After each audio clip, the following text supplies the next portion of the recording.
tym odcinku pokażę Wam 5 kont na Instagramie, które ja osobiście bardzo lubię obserwować i przez które trochę jak w soczewce widać to, co w sztuce współczesnej dzisiaj najciekawsze. Jest to pierwszy z serii filmów o Instagramie, dlatego dajcie znać w komentarzach, kogo Wy najbardziej lubicie obserwować i kto według Was powinien znaleźć się w następnym odcinku. Zaczynamy!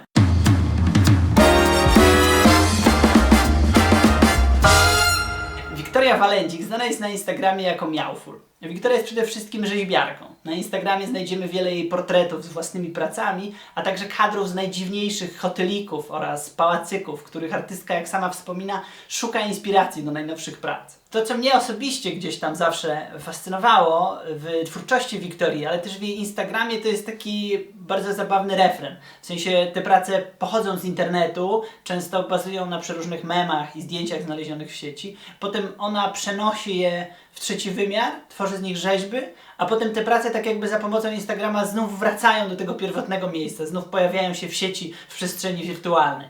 Tak było m.in. z gołębiem wsadzającym głowę do rynny, a także kobietą pożeraną przez konia, która zainspirowana była filmami na Pornhubie, gdzie przyjemność seksualną ludzie czerpią z fantazjowania na temat bycia pożeranym. Ja osobiście najbardziej lubię pracę Wiktorii Łabędź i to jest taka specyficzna praca, którą nie tylko dokumentujemy, nie tylko robimy jej zdjęcia, ale też możemy usiąść na niej i samemu sobie zrobić zdjęcie wewnątrz tej rzeźby. I tutaj Instagram tak jakby trochę zmienia swoją rolę, że przestaje być narzędziem do dokumentowania, a zaczyna trochę być przedłużeniem rzeźby. W sensie, że ten performatywny akt fotografowania siebie na łabędziu trochę tak jakby dopełnia samą pracę, staje się jej częścią i przedłużeniem.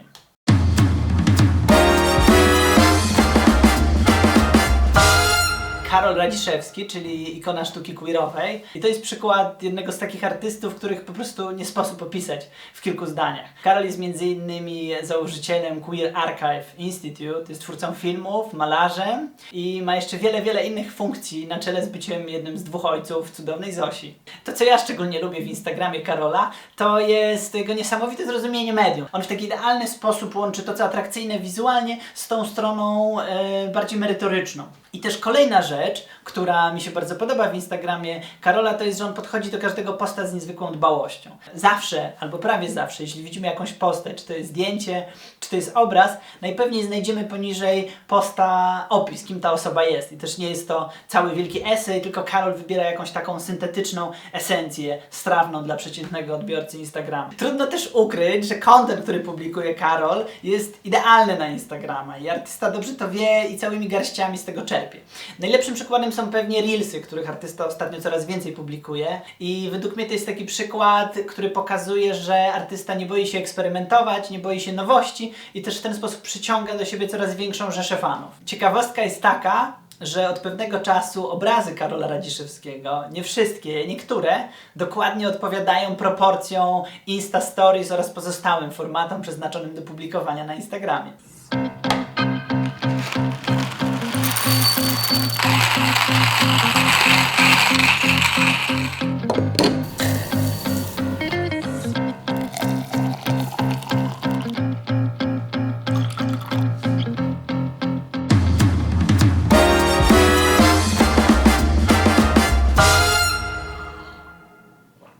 Dominika Olszowy ma taki niesamowity talent zaglądania pod powierzchnię i ujawniania sensów, które na pierwszy rzut oka nie są widoczne. Tak jest na przykład z kawą, która na Instagramie jest przedstawiana jako chwila dla siebie, chwila relaksu, a w jej sztuce ona nagle okazuje się środkiem do po prostu jeszcze większego zapieprzania i synonimem rozpędzonego kapitalizmu.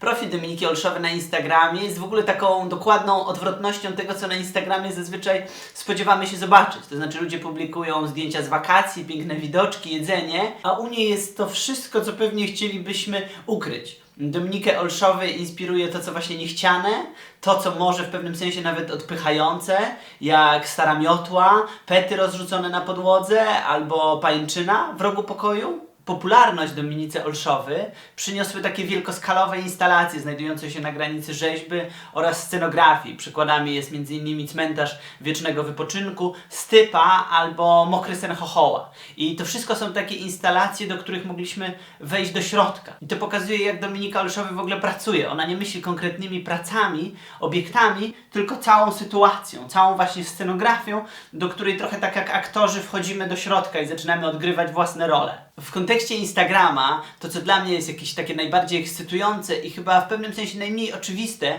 w profilu Dominiki, to jest to takie przedziwne przemieszanie porządków. Bo z jednej strony mamy świat skupiony na takiej bardzo niedzisiejszej idei ogniska domowego i takiego trochę oldschoolowego, przykurzonego wnętrzarstwa, a z drugiej strony jest cała kultura postinternetowa i cyfrowa.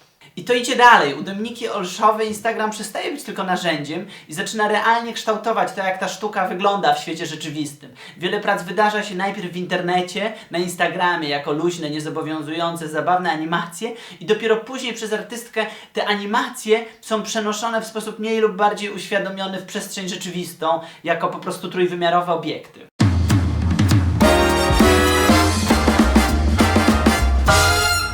Wszyscy jesteśmy mieszkańcami małych miast.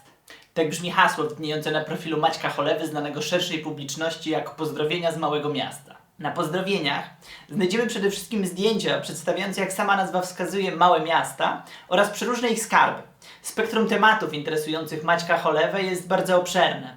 Poczynając od architektury, przez motoryzację oraz marketing, po zwierzęta oraz sztukę sakralną. Ciekawe jest, że Maciek prawie nigdy nie fotografuje ludzi, a jednocześnie tak jakby to oni są cały czas w centrum jego zainteresowań. W przypadku profilu Pozdrowienia z małego miasta też bardzo ważny jest ten punkt widzenia. No bo Maciek Cholewa, robiąc te wszystkie zdjęcia, nie ocenia, nie fetyszyzuje, nie wyśmiewa, no tylko po prostu obserwuje i co najwyżej pozwala sobie czasami na odrobinę humoru w opisie na Instagramie.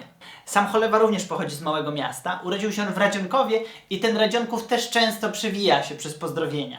Jakiś czas temu Maciek Cholewa dał wyraz miłości do swojego rodzinnego miasta i stworzył serię czapek Make Radzionków Great Again, którą na jego profilu reklamują osoby również urodzone w Radzionkowie. No i przechodzimy do ostatniego profilu na Instagramie, czyli numeru 5.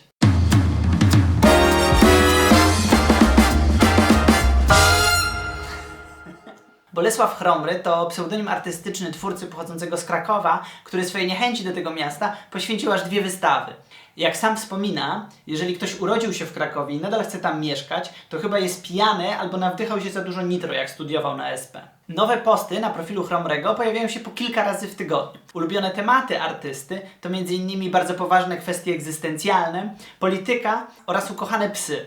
Siłą prac Bolesława Chromrego jest to, że one dotykają kwestii, o których inni artyści boją się mówić, albo uważają je za zbyt trywialne, albo uważają, że w ogóle poświęcanie im uwagi nie jest domeną sztuki. Specjaliści od Instagrama często mówią, że najgorszą rzeczą, jaką możesz zrobić, to wziąć zdjęcie, wrzucić na nie tekst i opublikować na feedzie, bo algorytm Instagrama od razu traktuje to jak reklamę i dumpuje to, w sensie prawie nikomu nie pokazuje tego zdjęcia. Profil Bolesława Chromrego jest chyba najlepszym przykładem, że jest to totalny bullshit. Mój ulubiony cykl na profilu Chromrego to Najgorsze słowa. Seria doczekała się już 7 edycji i oparta jest prawie wyłącznie na typografii. Pieniążki, naczczo, konkubinat, żyćko, moszna. Piszcie w komentarzach, kogo wy najbardziej lubicie obserwować i kto według was powinien się pojawić w kolejnym odcinku cyklu poświęconego Instagramowi oraz sztuce. Do zobaczenia!